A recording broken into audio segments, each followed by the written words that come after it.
টেনটান চলে এসেছি আজকে মোচার ঘন্ট নিয়ে। আগে যদিও বম্বেতে বাঙালি বাজারেই মোচা, এঁচোড় এই ধরনের জিনিসপত্র পাওয়া যেত, কিন্তু এখন ইদানিং লক্ষ্য করছি বিগ বাস্কেট বা ব্লিঙ্কিতেও মোচার বেশ ভালোভাবেই অ্যাভেলেবেল। তো যাই হোক, মোচা এই যে কাটা এবং ছাড়ানো এটাই একটু যা ডিফিকাল্টিস, বাকি রান্নার প্রসেসটা তো ভেরি ইজি।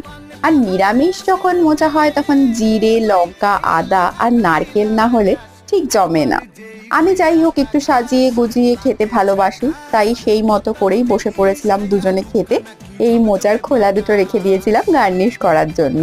বেশ ভালোই লাগলো এরকম ভাবে দুজনে ভাত দিয়ে মোচার তরকারি দিয়ে খেলাম বেশ শান্তি করে। অনেক দিন বাদে আসলে এই খাবারটা খাচ্ছিলাম। মায়ের হাতের এই সব জিনিসই যেমন বেশি ভালো লাগে, নিজের হাতেও বেশ ভালোই খেলাম। যাই হোক, সেই মোচার এনার্জি নিয়ে বিকেল বেলা বাচ্চাদের সাথে একটা ডান্স ক্লাস ছিল, সেটাও বেশ আনন্দে করে ফেললাম। দিনটা ভীষণ ভালো কাটলো। টাটা।